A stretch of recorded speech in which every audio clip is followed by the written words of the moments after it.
Hello and welcome to my full bookshelf. Today I am working on something a little bit different. I thought this vlog could turn into something unique. So I have a reading vlog for you, and as you might be able to tell from my background, I'm not home. Well, technically I am home. I am back at my parents' place, back in Italy, and the book that I want to read this week or the next couple of days is Circe by Madeline. Now, the reason why I picked this book for this specific reading vlog is because, as you know, Circe is a character from the Odyssey, written by Homer. Now, I was raised and I lived for 18 years of my life in this very place in Italy. And it turns out this is the place where Homer got the inspiration for Circe to be created as a character. And there is the actual cave close to where my parents live, where Homer supposedly set the scenes where Circe comes to be as a character. So I thought, why not? Let's turn this vlog into a reading vlog, but also partly a travel vlog, and I would like to show you those places. Now, you might be able to hear a little bit of background noise. That background noise is simply rain. Very unlikely for Italian weather, but it is pouring right now, and it's really warm as well, so you see a little bit of shine, and you know why. But so today I won't be able to go out or to the beach in any way, but hopefully tomorrow and the day after, as I make my way through Circe, I'll be able to show you the places that inspired Homer to write this character and that are linked so close to Greek mythology. And they're not really well known, especially when it comes to English-speaking countries or English-speaking tourists. Hardly anyone knows of these places, so it'd be nice to show you something that you would not necessarily see. But Circe as a character is a character that I'm very closely passionate about, because obviously you do study in school the Iliad and the Odyssey, and the character of Circe, or Circe as we would say in Italian, is a very interesting character. She's got multiple aspects to her personality, and I think Madeline Miller will probably go into depth and create this sort of fictional character backstory into something that could be potentially quite entertaining to read. Hopefully I don't get stuck too much into the links between the actual book written by Madeline Miller and Homer's version of the character, but I'm quite looking forward to this. But how often do you happen to have somebody who likes to talk about books on BookTube, and at the same time they have been raised in the place where Circe was supposed to have been? And there is actually a mountain very, very close to where I'm standing right now, just on the coast, and it is shaped like Circe's, well, it's shaped like a woman who's fallen asleep, sort of like a profile, and that's supposed to be the profile of Circe, who's fallen asleep forever in that spot. So I hope you enjoy. As I said, today not much is going to happen. It's already the afternoon. I have my little tiny espresso right here, and I'll dive into some reading, and tomorrow will be a little bit more active, even though I have a commitment in the morning. But yeah, so that's that. Before this gets asked, or if anybody wants to get nasty in the comments talking about how you shouldn't travel when there is coronavirus restrictions and so on, the entire trip from the UK to Italy was done completely following social distancing guidances, and a trip that would normally take about 2, at most 3 hours, was a trip that was stretched over 24 hours. So it was done with the utmost safety, and obviously I had plenty of sanitizers. My hands are chipped because I washed them so much and had so much sanitizer on them, and obviously I had masks and glasses, so hopefully everything went fine and I didn't contract a virus in transit. But I was incredibly careful not to spread potentially a virus if I am one of those people not displaying any symptoms. So just want to put it out there. But right now I'm here. I'm going to be here for the I'm not going to say how long, but for quite some time. Let's enjoy this reading vlog. I hope you do.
Good morning, it's the next day. It's now Thursday the 6th. Thursday the 6th of August. And yesterday I barely got through the first chapter of Circe. The reason for that is that I just fell asleep as I was reading it. Not because it's boring, just because I was completely exhausted. So I plan on reaching sort of like the halfway mark today. And hopefully, if we have the chance, I'll take you to the beach and I'll show you some of the places mentioned in the book. And if not, I'll just keep on reading and talk to you about what I'm thinking about the book.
Good morning. So as you can see, I'm wearing my face mask because we are in a public space, and we are now on our way to Grotta delle Capre, which back in the day was known as Circe's cave. And that's because it's believed that this is a place where Homer got inspiration to write the chapter about Circe meeting Odysseus. So I've never been here before, but it's really close to where my parents live and where I was raised. And oh god, it's quite steep. And it's supposed to be really nice. Nature is fantastic. I'll turn the camera around shortly. That's the sea down there. And I think we're right above the cave. And we have to come all the way up there. So you basically have to go up the mountain and then come down tiny little stone path. This is definitely not the right footwear to wear. So there's two ways you can go, apparently. That way to Circe's cave, and then we're to a different cave, so we'll go check out the other one first. Look at the beautiful sea. That's my brother and my boyfriend.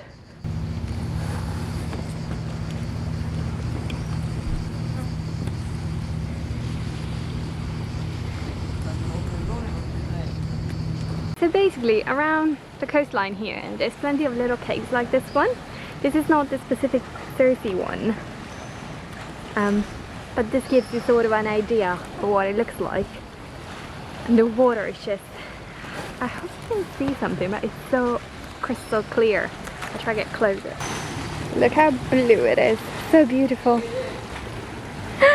That's my brother!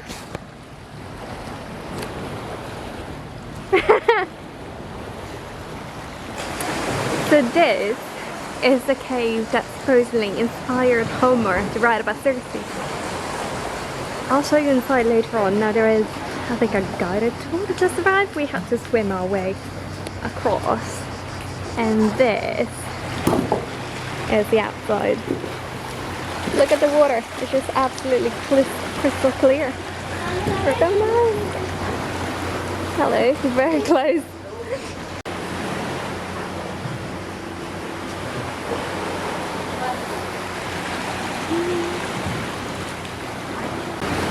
Oh, that will be me for the next few minutes. I'm not going to film much, just because it's so rocky and so dangerous, and I don't want the camera to fall in the water.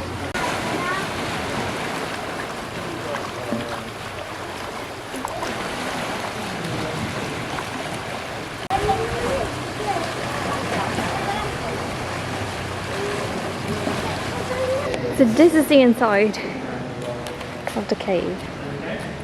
That's the sea, and this is the cave, which is huge and stunning.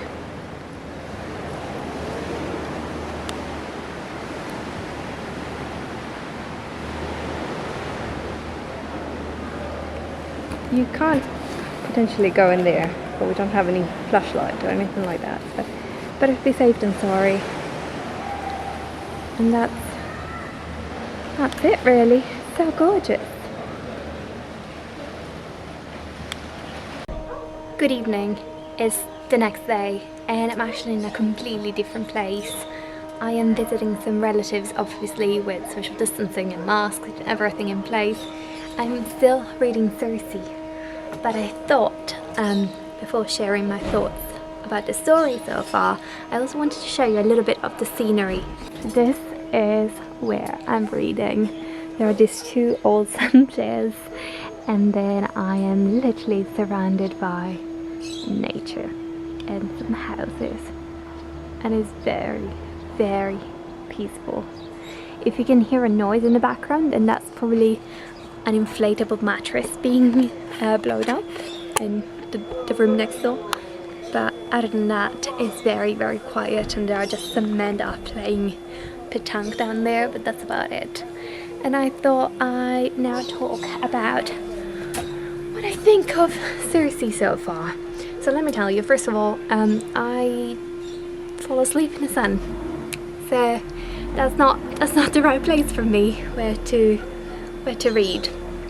Other than that, even though I made just a very tiny dent, I'm not even 60 pages in, I am finding the narration a little bit tedious. There's a lot of introduction, a lot of characters, and I do know the majority of these characters because I studied classics when I was in school, and because I studied the Aeneid and the Odyssey and the Iliad, so a lot of those mythological figures you do see throughout those books as well. And also if you study Greek mythology and Roman mythology, you sort of see those figures as well. But I'm also finding Circe as a bit of a meh character. I don't have particularly strong feelings, and it feels like she has been written to be one of those characters that one feels pity for. And I really don't want to pity the main character, because I don't want to read a book out of pity, really. So we'll see how it evolves. I do feel like revenge is going to probably be one of the key topics in this book, and I think maybe it could be revenge from Circe's perspective towards either the gods or males, whether they're human or godly males. So we'll see how that evolves. But in the meantime, I'll just do some reading and hopefully you'll enjoy seeing me doing that.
So I've read a couple of chapters now. I'm about to begin chapter 7, and chapter 6 was sort of like the point in which we see how the story is going to evolve in terms of Circe's story. So why we know that Circe is a witch somewhere. So we realize that she's got some powers, how she came to have those powers, what's the background story, and why she's so disconnected from the rest of her family, why there is so much abuse apparently. So that has been revealed. To be honest, I don't feel like this added much in terms of like, did I need to know this stuff? Did I need 6 chapters about this? I'm not particularly sure. Also, the way it's been done, I don't know, I'm not particularly fond of the narration so far. I want to believe that maybe this is useful for later on, but at this stage I can't really, I don't know, this book is just delivering a story, is not wowing me in any way. I know a lot of people love it, so I'll definitely keep on reading, keep updating you, but at this stage I'm not particularly impressed in any way. It's not a bad book, it's just, you know, not a great book either.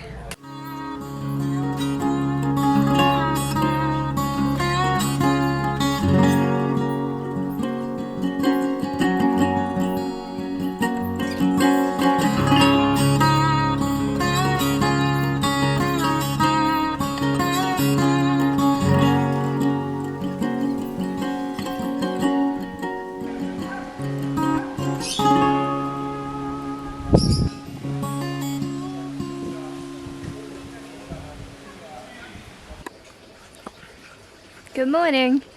It's the next day and I hope you can hear me because there is no external mic today. But we are at natural spring water. Natural spring? Where you can get natural spring water.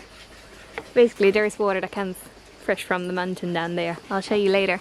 And we thought we were gonna do some reading, right? See? What are you reading? The People in the Trees. By Hanya Yanagihara? the same author of A Little Life, and he's really enjoying the writing. Well, it was your gift, but I just hijacked it. It just hijacked my gift. It was my gift for passing the Life in the UK test, and then just hijacked it. But yeah, I thought I'll just share this beautiful moment. It's quite cool if you're in the shade, and if you go into the sunshine, you probably burn. I definitely burn. I already see I'm a little bit red, even though I got SPF obviously on. And this little munchkin is right here. Puppy! Puppy! Hello! It's so dark because you're in the shade. Oh yes.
half an hour later now.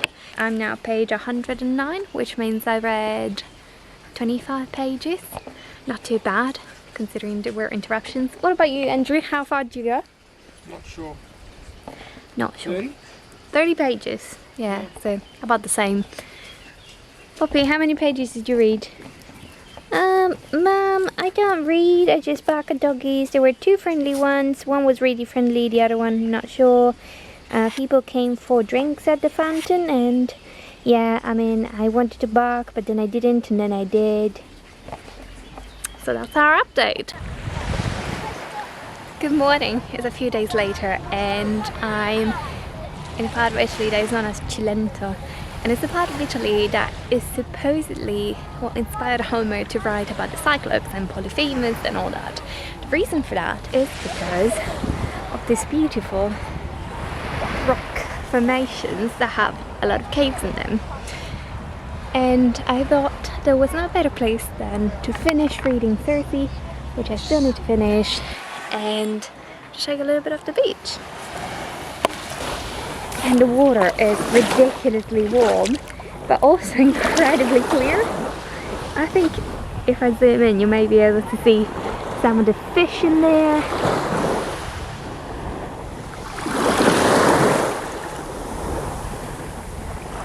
And hardly anyone is here because of coronavirus, obviously. We got our masks, but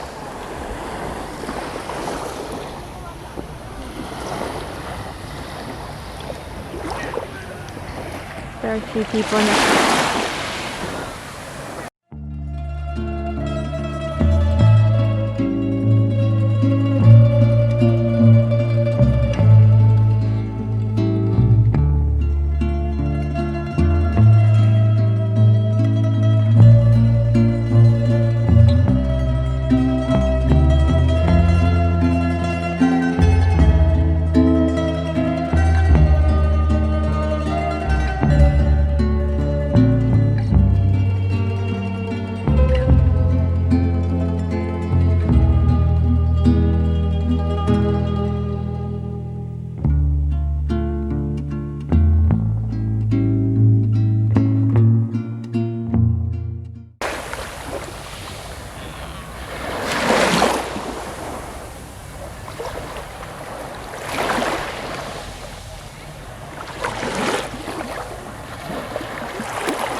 Well, hello.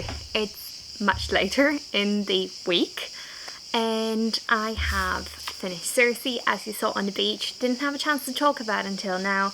Hopefully you can hear me because I'm in the olive grove and there are currently a lot of cicadas doing their thing around me, so I do apologize if the noise is too much. I do have an extra mic, but if that doesn't work, do know I tried my best. So let's talk about Circe. This book is a book, as you know from the premise, about Circe, one of the main characters, well, one of the side characters in Homer's Odyssey. Circe is a witch. She is the daughter of a nymph and a god, Helios. So as a mix between a nymph and a god, she could potentially be a goddess, she could potentially be a nymph, but she turns out to be closer to a mortal. She is immortal, but at the same time she has powers that are not given by God, but it's this sort of ability to create witchcraft. And obviously the gods are terrified by that because it's something that they cannot control. Skills are something that people and gods and demigods and nymphs can acquire without the need of godly intervention. For that reason, she is exiled to an island, which we don't necessarily know where it is, but we can assume that it's in between Italy and Greece. While she's on this island, she sort of embraces her being a witch, she embraces her connection with nature, and she tries she tries to enjoy her life as much as possible, her powers. She cherishes them, and she becomes stronger, and that's how she starts also helping people who come to her people who come to her island, including sailors who potentially get stranded on the island because the island is supposedly relatively close to where Scylla is. Scylla is one of the characters that you'll see how is connected to Circe, but also is one of the characters that interacts, well, that has something to do with Odysseus during the Odyssey. I'm not going to spoil anything in case you haven't read either of those, but if you know Scylla, you know that it's a dangerous character. That being said, the book obviously only looks at Circe and how she deals with her experience of figuring out who she is in terms of her place in the world. She doesn't immediately know she's a witch. The gods don't know she's a witch or decide not to reveal it to her. And she struggles for centuries, if not even thousands of years, with sort of understanding her place in the world. And once she's on the island, she sort of finds her way to be free and her true self. There is a scene where she eats some flowers and she realizes that, you know, she's reached her full potential. The character of Odysseus, who is a character that I'm particularly bound to because I remember reading the Odyssey when I was a kid. I remember really enjoying his adventures. I remember being really connected to that character, does make an appearance in this book. And that is the point where for me the reading experience went from being sort of like, don't really care about this book, to being, oh okay, I can deal with that. I'm happy to hear about this potential second narrative, about this story, this interaction, this encounter between these two really important characters.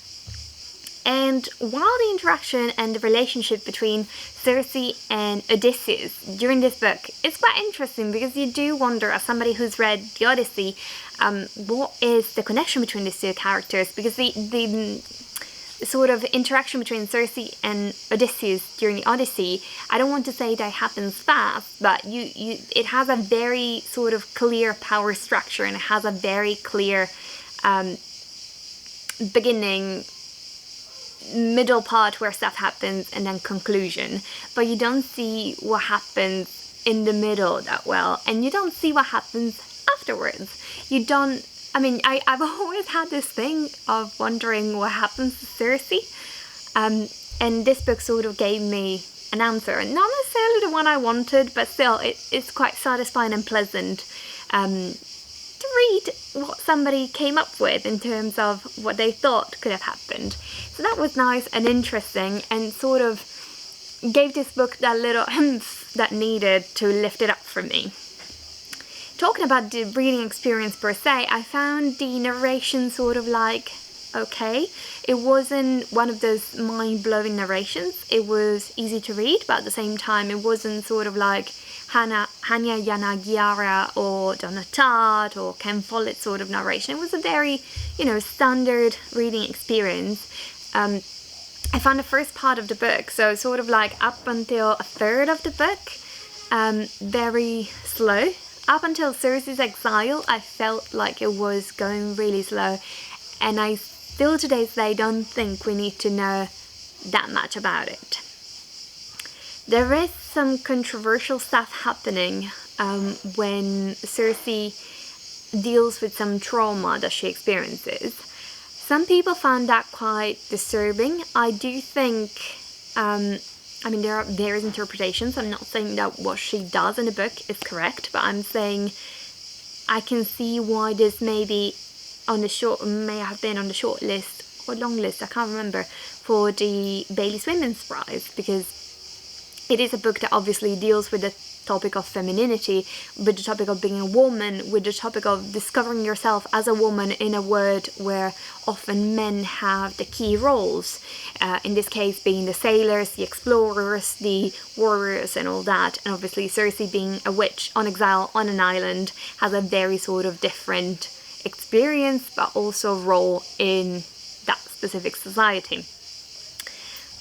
One theme that I really enjoyed reading about is the experience of woman who gives life. and that can be physical life, but also gives life as in does not give death. I'm not going to go into much detail because if you want to read it, I'm not going to spoil it for you, but I thought that was an interesting aspect, and I did find enjoyable and quite satisfying the way it was dealt with in the book. That being said, overall, this book was not one of my favourites. It's probably not going to be a reread for me. If I had to give it a ranking between 0 and 5 stars, it would probably be a 3 star. It sort of delivered what it came to deliver, but it's not one of those incredibly beautiful books. I'm really curious to read Song of Achilles, also by Madeline Miller, because she, I think she studied classics and she teaches classics, blah blah blah. Yeah, she has an MA in classics from Brown University, and she taught Latin, Greek and Shakespeare to high school students for over a decade. So I think she definitely has that knowledge about those characters, and I do wonder whether I'm going to enjoy that more, because a lot of people say Song of Achilles is a more enjoyable read than Circe. But overall, it was nice to read, and I think this was the perfect place where to read it. Obviously, I moved 3 different places so far across Italy, and it's nice to see how, especially 2 of those, so the one where my parents live and the one where I'm currently now in the south of Italy, are connected to the Odyssey and in a way to Circe as well. So I do hope you enjoyed this vlog. I hope you enjoyed looking at Italian places that you wouldn't necessarily normally see. And if you made it this far, thank you for watching. Do let me know what you think about this video. If you've read the book, what did you think of Circe? Do you have a completely different idea of the book? Did you have a completely different reading experience? Did you enjoy it? So leave a comment down below, and don't forget to subscribe because that really helps my channel. And if you like to watch more videos like this, that's the thing to do. Thank you so much for watching. Goodbye!